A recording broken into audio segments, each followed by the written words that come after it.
Hi and welcome to this GI Live online panel, Get Your Game Noticed. And we have a fantastic lineup of industry guests to help us answer that question. So I'll let our guests introduce themselves. So let's start with Emily.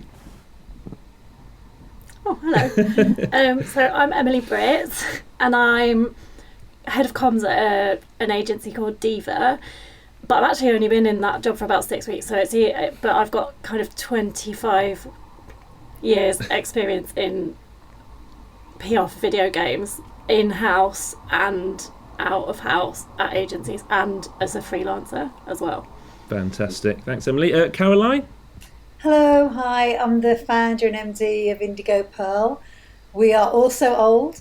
We've also been around for a long time. And we look after some big guys like Fortnite, Pokemon Go. We look after some cool indies like Devolver, pretty hardcore stuff like EVE Online, and just everything in between, really. So we really got quite a broad range of experience in games. Good stuff. Rach?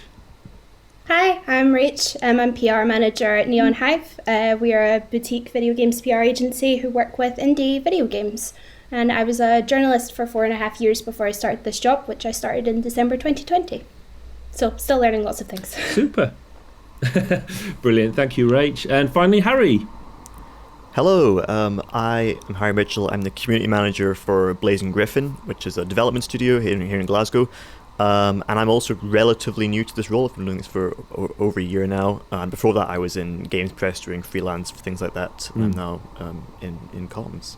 Great stuff. Right. Well, we'll kick off with a panel. So I want to ask, first of all, a developer, they've got their game ready to be announced. What are the first steps? What should they be doing first of all? And we'll start off with, let's try Caroline. Well, okay, I have a lot of thoughts on this. So I think the first thing that you need to do is just get very, very organised, and make a plan, and just kind of like have everything that you're going to need, ready to hand. Because what happens when you start to do the PR for stuff, you'll suddenly be asked, you'll be asked to provide stuff, you'll be asked for, like comment for, like all your assets. And, when you're kind of like scrambling for stuff like that, you can miss opportunities. So I think that's one of the things that PR agencies do. A lot of people think, this is a little bit witchcrafty what we do, but actually really what PR agencies do a lot is they get you organised, they get you to get your stuff together, to make plans, to think of dates, to get really organised, to look at a release date, to kind of like to backcast from that date, to make sure you've got everything in hand. Otherwise, things can get very, very on top of you as PR, especially now we have kind of community and, TikTok and all the other sort of like instant sort of gratification PR. Things can happen very, very quickly. So you want to respond quickly. So I think, get organised, and maybe before that, there's a lot of steps up to that. But, to understand your message, to understand your audience, obviously, to read and read and read and read, like so all of these outlets that you want to look at, understand who is it that you want to be targeting. Like all of those things. Sorry, that was a bit rambly for somebody whose messages get organised, but it's all in there somewhere. Yeah. Does anyone want to sort of follow up on that?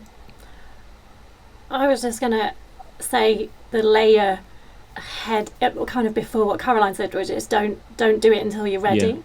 So like, don't panic something out the door. Like, just kind of look at what you've got, look at what you want to achieve, and then as Caroline said, then make your plan.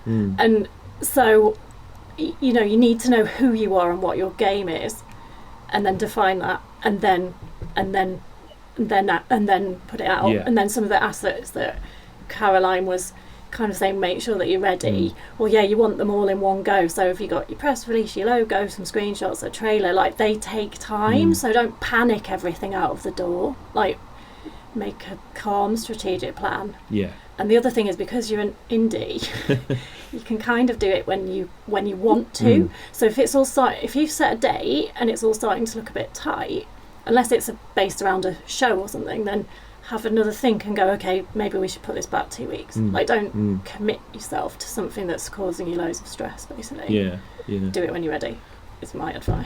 I mean, Rach, do you often hear from developers like, we've got the game we want to announce next week, is that just too late in the process? Should they at that point delay the launch and say, look, we need time to build a bit of momentum with this? I think the earlier you can go to a PR agency with where your game's at and what you want to say with your game, the better, really. Because the further in advance, the earlier you can capture attention from the press, from your audience, from potential buyers. I mean, basically what Caroline and Emily said is that the more time you have to plan things, the easier it is. And the more we as PR can see about your game and how it develops, the easier it is for us to be able to pitch it consistently to press and to also potential buyers. Especially when it has a really nice, clear message. Yeah. I mean, Harry, is it different, obviously, being internal PR? Do you, because you're in there in the process when the game is, in its first stages, and so you'll be, you have, I suppose, an opportunity to really kind of plan things out. Yeah, absolutely. I mean, a lot of times we have a publisher that also would have this announcement and working with PR and things like that. So from a development and internal PR standpoint, it is gathering things way in advance, picking things up as you go along, being like, what would be interesting, what would be cool to show on this announce. And I guess when it happens, my best advice would be to expect some things to not go how you want it to go. Some things won't go as majorly cool as you want it to be, and expect that there's going to be a process after that where you can then make it up. And the online world right now is so diverse and strange that there's lots of ways you can pick up where things were maybe didn't go right hour one, but you can definitely then continue that momentum and pick it up. Yeah, and I mean, as part of that process, is building a community really important nowadays? Is this something that game developers should be doing right from the off when they first announced their game, or when they first, when they've got their company announced, even, and sort of build up that community? Is that really important nowadays? I would say absolutely, yeah. Because I think what some people think is that is all about marketing, growth, and getting those wish lists and getting the sales, which is important, but I think what's cool about community management is that you're building a little core base. So the more, whether it's from very small origins, the more you announce, the more you bring people to your Discord server or your Steam discussions or things like that, you're gradually building a lump of people that are interested, and you can then show that to. So that when this rolls around, like an announcement date or a release date or something cool, you have that core audience that are interested, and you can use as a launch pad. So it's very, very important, I think. I would add to that, Harry. I think that's completely right. I mean, it certainly doesn't hurt to have your community, because it's your evangelists. This is your kind of, old-fashioned term, word of mouth. And, an endorsement from them is so much more powerful than a company saying, oh, the game I made is great. Like somebody else saying, this game is great. It's really powerful, and, we're all kind of, social creatures now. We'll have our own social media as well. So even outside that community, these people have a voice and their own platform, and it's just incredibly powerful. And I think if you look at some of the really, kind of runaway successes, one of the things that they've all had in common have been an organic, enthusiastic, really sort of fun and invested community from the get-go. Yeah. Yeah, I mean, I imagine it could be, a job in itself, though, kind of managing these communities. It's like, what happens if you've got you're only a small developer and you can't really spend the time doing it, and how do you manage that? Is that something that you can hand over to a PR agency, or is it best done from within the company itself? Yeah, we don't do that. It's hard. We don't do it. I definitely think I think Rach should answer that. Yeah, I think if you've got, one of the things we offer is contracts across campaigns. So basically we'll do PR, we'll do community, we'll do brand management, Steam optimization, all of the kind of usual stuff that you would get when you're thinking about starting to launch a game. And it actually works really well when you have one agency who can do lots of these different things, or two agencies who can work well together to do lots of these things, because you can sync up with a lot of your messaging and kind of what you're saying around the game. There's a couple of campaigns and stuff we're working on doing that with at the minute, and it's really nice also to just work with my colleagues and say, look, we're all working on this together, we all feel really passionate about this game because it's such a good game, and this is the clear key messaging and what we want to get out into the world so that people can also enjoy this game as much as we're currently enjoying it. Emily, you were going to say something? I could add, because obviously so having worked on some games with really epic communities, because I worked on the Tomb Raider rebrand from Crystal Dynamics, and loads of other games at agencies and stuff, there is value in having someone in-house manage a community, in that a community manager does need to kind of quite profoundly know a game to do it well. That's not to say you couldn't outsource it to Neonhive, because they're extremely good, but the one thing I would say about community management, whoever's doing it, is it's kind of really very much always on. So your community will take as much as you're willing to kind of meet them with. So actually one thing to be really careful with community management is kind of boundary setting for the person that ends up doing it, because that person really is at the coal face of chatting to the community, and we all know that sometimes that's amazing and really positive, and then other days that can be not great, so let's put it mildly. So it, like, you want to be aware of of who's doing that and make sure they're looked after in your organisation as well. Yeah, absolutely.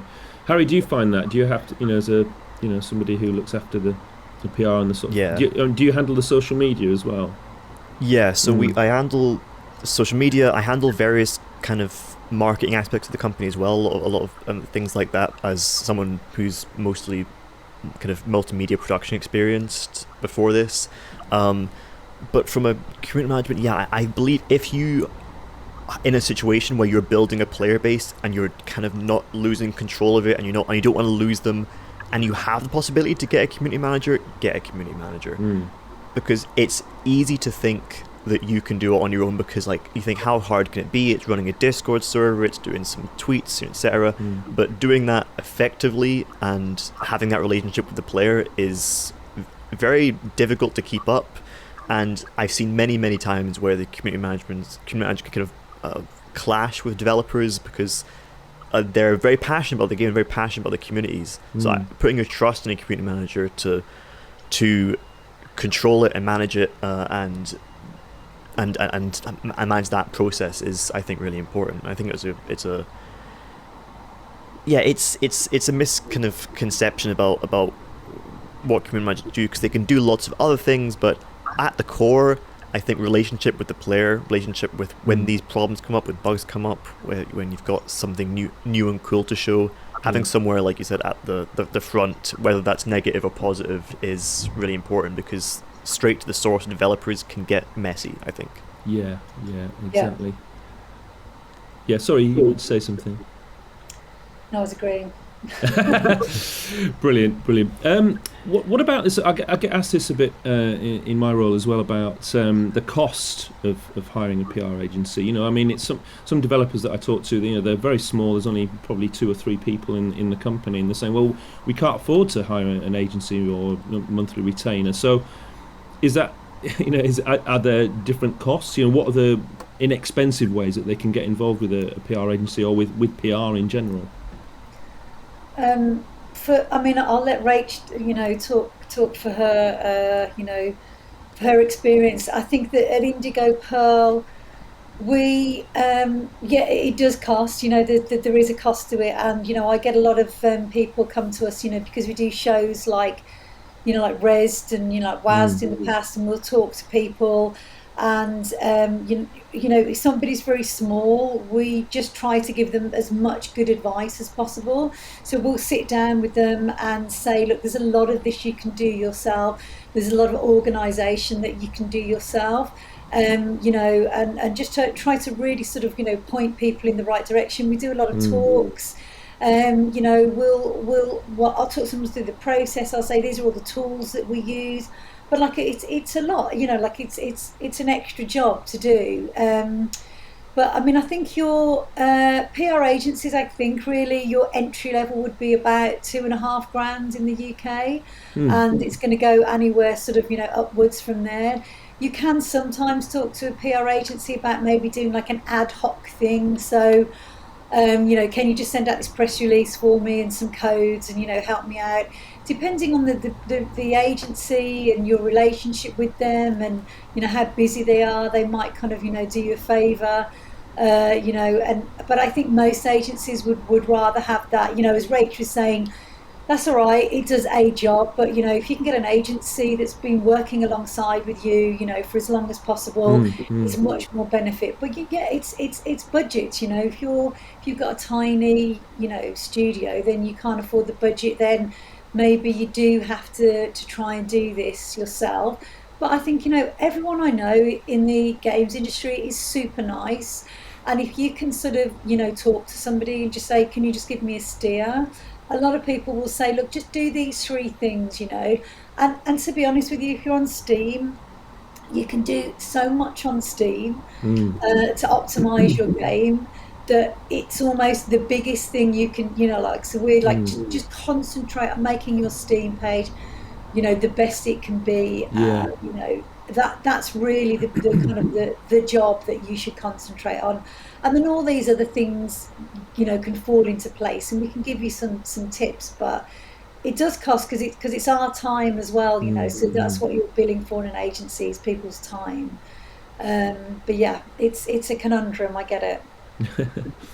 Yeah, just to add to what Caroline sorry. Question, Just to add to what Caroline was saying, I think that's the great thing about working with an agency, is that there's so many different people and there's so many different services and things. So like, if you have a clear idea of exactly how much money you can spend on PR and exactly what you're looking out for from this service, then just even having a conversation with an agency to get a steer on what you can and can't afford, even if it's just maybe 1 or 2 of those things, is always a great idea.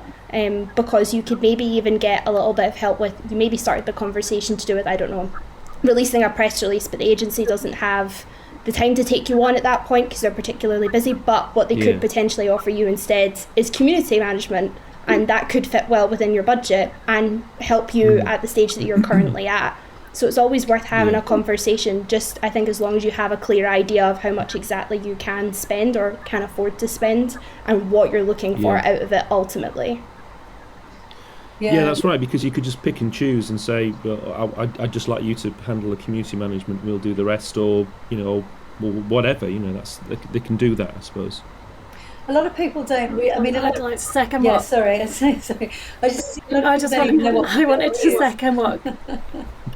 I just wanted to second what Caroline said, though, about people being really nice. Like, don't be embarrassed about a really small budget, just pick up the phone. You'll find, especially with PR people, they love games, like that's why they do it. So it's very unlikely you won't be given at least the time of day and some advice. Even for a very small budget. What were you going to say, Caroline? Sorry, I was just going to say, look, a lot of people like PR, you know, if you're developing a game, then you're a genius in my view. You know, you've developed a game and that's, you know, unbelievably hard. And then somebody sort of says to you, like, oh, you need to PR and market it. And it's like, well, what does that mean?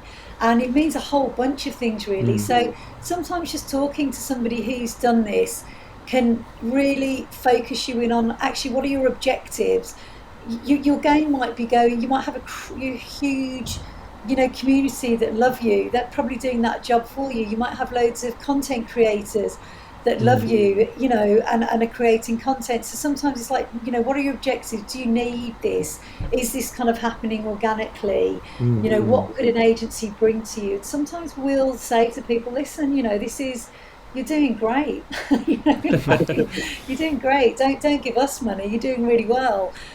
So just kind of figuring out what PR is, and now PR is even an what's PR? This is like a really old-fashioned term, this kind of term that could mean loads of different things. So kind of try to talk to someone so you can figure out what is it that you're paying for, what is it that these people are going to realistically provide.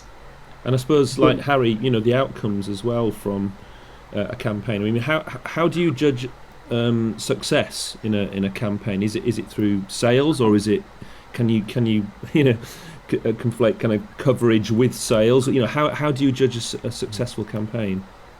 Well, what's interesting is in my role, it's something that we do track a lot, sales, and especially beforehand, wish lists, especially that one, the lead up as well.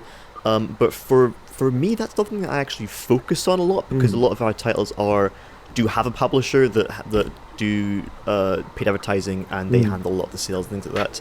It's something that we do look at, but we're more interested in where the sales come from and how we can kind of use what went well, what didn't went well for the next time. So I guess it's learning and tracking from where it came from, whether it's social media, how well we did on Steam, where what went well when it comes to advertising from an agency or a publisher, and seeing what as a development studio, okay, what's going to work for us next time? Are we doing the right thing here? Yeah. Rach, what are the things that you've seen that work particularly well when you're looking at the sort of best bang for the buck? Certainly with regards to, say, social media, with like TikTok or YouTube or Twitch. What are the things that developers should be concentrating on to try and get their game noticed the most? The best route? That's a really complicated question. I think it really depends. You've got about 30 seconds, right? Oh God, don't get me started. I can talk so fast when I want to. I think it depends what developers really want to showcase about their game. So one of the things we love about TikTok is that it does generally tend to, in our experience, run a wee bit cheaper than paying for a sponsored stream or a sponsored influencer, because they tend to be shorter and they're little bites of a game essentially. Yeah. And they sometimes hit a lot more people. But what we tend to really love about TikTok is that sometimes when you go to someone like a TikToker with a specific game, they'll come back with a concept for a TikTok video that is completely different from what you would get from a standard streamer or a sponsored YouTuber, for example. And it's a lot of fun to try and think of different ways in which to portray different games through different platforms. So first of all, I think it really depends on what is particularly attractive about the game, what kind of message they want to get out there, and how your client wants to work with influencers as well. So streaming is great. Because streaming allows lots of people to talk and see the game in action. But for stuff like Instagram, TikTok, it's a wee bit of a different way of portraying a game and hitting an entirely different audience than you would normally just reach through standard streaming. So it's interesting. It's complicated. Does anybody else have a take on that?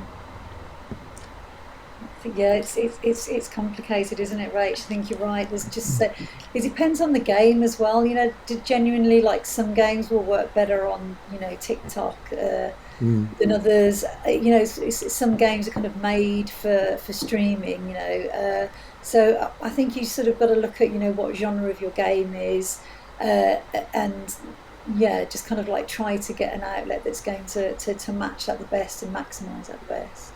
Yeah, there's nuances between Twitch and YouTube as well, in that there are games that will transcribe really well to Twitch but just won't work as well on YouTube, and vice versa. So we tend to do a lot of research into playing the game and seeing how it actually looks, and then thinking about, okay, well, we've really enjoyed playing this game, but what does it look like if you're actually sitting back and watching it?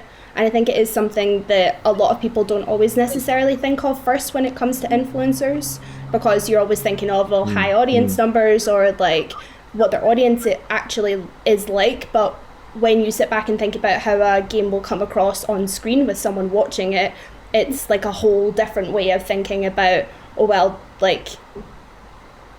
could talk about this different thing to do with this game because it looks really good art-wise, but the story maybe Yes. isn't as the story maybe isn't as impactful as the art style is. So it would be great to watch, but maybe wouldn't be great to watch for 2 hours, for example. Yes. Yeah. Harry, you were going to chip in there. I was going to mention TikTok, because I think that's something that it should always be taken seriously and not be passed off if you're a developer, because I've seen tiny developers have such amazing growth on TikTok, and you're saying about certain games working well on TikTok and not working well on TikTok, and that is true.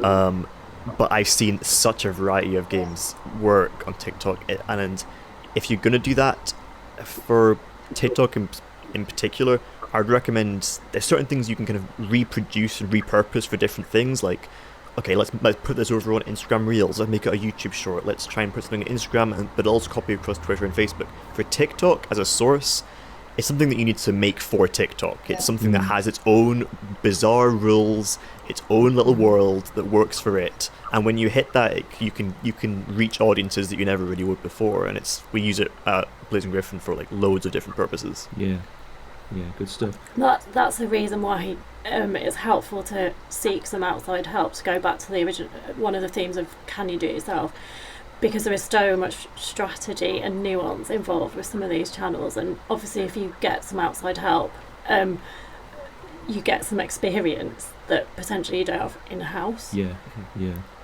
Great stuff. I just want to pick up on something that Caroline mentioned, actually, which is about the Steam page, and I suppose this applies to any store page on any of the different kind of platform stores. Is what can companies do, developers, to kind of make maximum impact on that Steam or Xbox store front page? Caroline. I was going to say that's Rach. I think she does that more than we do. Yeah, Rach. I don't personally really work with Steam pages. That's another one of my colleagues actually at Neonhive who specifically does that. But I think with Steam pages and stuff, like, it's the same as a press release. It's the same as your messaging that goes in an email, or even just dropping a line to a journalist about your game. It's those snappy first few words about your game, and what can you really say in such a short amount of space that really will hook players in. And we're also quite partial to a GIF, actually. Whatever moves that can catch attention is great. Yeah. That was I love working with Steam pages. Something that I personally think is really important. I don't know if others would disagree with me, but I think that the short bio on Steam, I think, is one of the most important things. It's something that I kind of find myself critiquing and judging whenever I go around Steam. Make sure that little bio of what your game is, what you do in the game, what kind of genre it is. Make sure it's compact as heck and will hit the mark immediately. And look what other games are doing. Do your research in every game that's like your game. But that, like what Rachel said about, make sure that long description isn't just a lump of text, because people will just scroll right past it. It has to be visual and interesting. And there's a few other things that help a good Steam page, like effective tags, screenshots that actually work and are different, things like that. On Steam, you're not just sort of appealing to players as well. You're helping the Steam algorithm understand who you are and what you do, so they're presenting you to sort of players who are going to kind of like get your game. And Harry, I think that's a really brilliant piece of advice. Like, if the one tiny piece of advice I give everyone who doesn't have enough money for a PR agency is, like, just look at what other people are doing, go to some, think big, think of some really successful games, have a look at their layout, have a look at how they've written, have a look at, how their videos, have a look at sort of, their cadence on Steam. You'll see that they're taking part in a lot of the Steam events, like that they know how to use Steam sales, really kind of like look and learn from other successful games on Steam. 100%, that's a really great piece of advice. What about sort of traditional media, I suppose, like looking at web and even magazines? Goodness me. So what are the best ways to approach journalists? Is it to just kind of go in there on Twitter and say, hey, check out my game, or does that get annoying for journalists? What are the best ways nowadays to kind of make sure that you get a feature on PC Gamer or one of the other major websites, Eurogamer and GamesIndustry.biz? What are the best ways to approach those journalists? Ugh. I feel old, so I think I would. I just can't be bothered with journalists. Damn. What's a journalist? Harry, you were starting to... Yeah, there's two different things I would say. The first thing is if you have access to the development studio, or you are the development studio in my aspect, offer yourself a cool interview that might work for them. People love interview-led pieces, so if you can say, hey, do you want to maybe chat to our developer? Maybe I had an interesting development story about how it was made and what went into it. Some kind of hook that might interest them, rather than just, here's a cool game. That's one aspect. And the second aspect would be, I think, use Twitter effectively, because Twitter is a particular platform that might not get you the most sales depending on where you go, but it's used a lot by journalists and press. A lot of writing creative types love Twitter.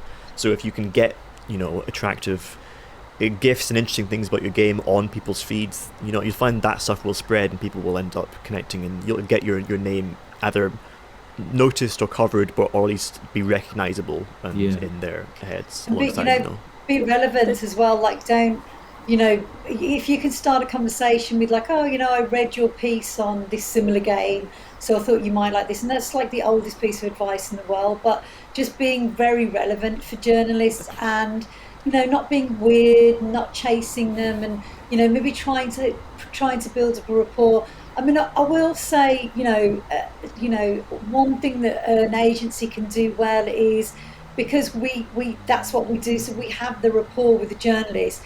So every so often we can say to them, hey, look at this like really small niche kind of like weird game, it's really cute, we really like it, and they'll look at it. At least they might look at it and go, yeah, no, it's not for me, but but because it's coming from a PR person who they talk to over and over again. So I think it is hard if you're a developer, and then all of a sudden it's like, no, you've got to go and make all these contacts with journalists now, and so if you can afford an agency, that is one thing that it just sort of makes that process a lot easier.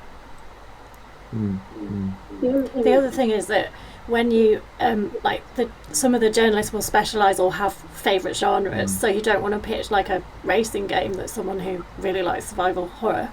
So an agency can really help you know who to pitch to, and the other thing is to kind of get the pitch right.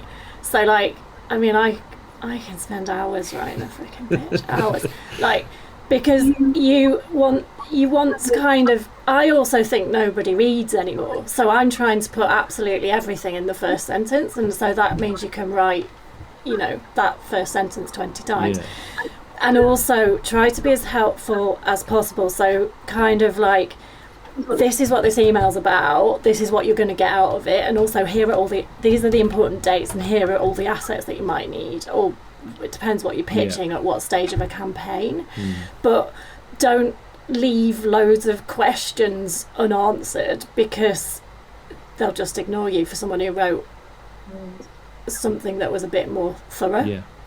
So always think the other thing to kind of put yourself, I always think this is kind of what I think anyway, but walk a mile in someone else's shoes. So you are not the only person that day sending a pitch. The probably email overwhelm is just unbelievable. So like, it helps if yours has a clear title and a clear set of information in it. And the other thing is sending the email and then sliding into the DMs so that they've had it, but there's an art to that. You don't want to annoy people. So, but yeah. Cool. Rach, you were going to say something about that?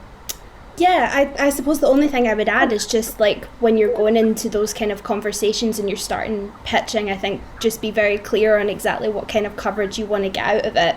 I think there's still like quite a big focus on reviews only, so a lot of people will pitch specifically to reviewers to give them a key and try and get them talking about the game. But I think sometimes when you're an indie developer, you have to kind of think a little bit more outside the box in terms of how you want to portray your game and who you want to talk to about it and what kind of coverage you want to get out of it.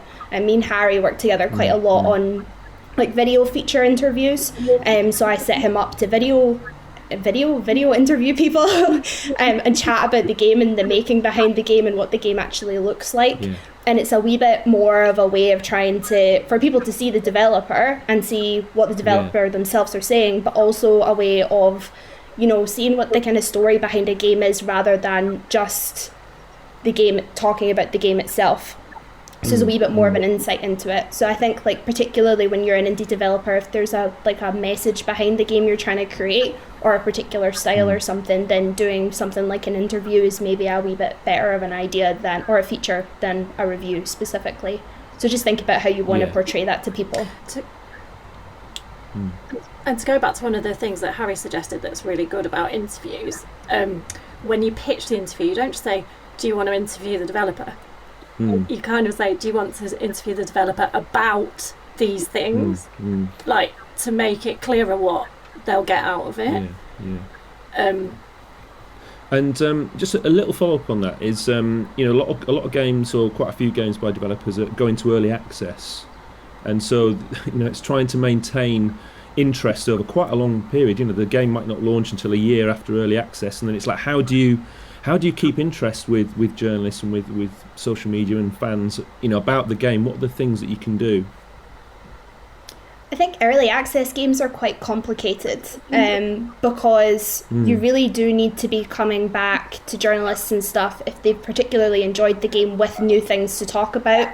You can't continually pitch them the same thing. I think the more new things you have to chat about or show, or new art, for example, or a new mission to play, the more interesting the coverage can be for them, because you've got to remember, as a journalist, you're trying to talk about things that haven't necessarily been discussed before or want to introduce something new to their readers. And the best way to do that is to give the journalist something new to talk about or something new for their readers. So instead of trying to go back to them over and over and over again with the same thing, you're better maintaining that contact, but maintaining that contact with new things or a new opportunity to discuss the game or discuss the game with the developer, essentially. I think, you know, sorry, is that my dog was just chiming in on early access there. I think, you know, one of the things as well is you need to manage your clients' expectations on that as well. And, you know, the community, you know, they love your game, they're in it, they're interested, you know, they're like, the press are just not going to want to talk about like every single tiny thing that you do along the journey. And I've literally just written like a pitch today, actually, just kind of warning somebody about this. And, you know, the challenge of going from like early access into, you know, like full releases, you know, sometimes there is a bit of fatigue. It's just like, oh my God, we've been talking about this for like 12 months already, you know. So it's definitely a challenge for PR to kind of bring everyone with them and still have that moment of like, ta-da, you know, at launch. It can be a challenge, and it just really needs to be managed well. You need to manage your client expectations, and, you know, and just to have some sort of, make sure you have some like original and good and new stuff to say at launch as well. Good stuff. It's interesting hearing that, because when you asked that question, I think press was actually the last thing on my mind, because when it comes to keeping hype, I was thinking about the players, like how do we keep the players that are interested still interested, and how do we grow those people over time? And that is just having, for example, maybe an email newsletter that has behind the scenes content, you know, having custom stuff regularly, saying here's what we've added on, here's what we're changing, here's what maybe we messed up along the way and that we actually want to fix and go back on. Just getting people involved in that process. That's what Discord's great for, other things like that.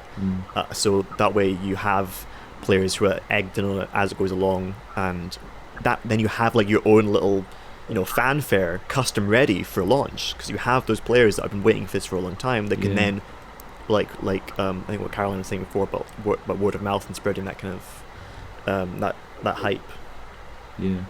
Good stuff.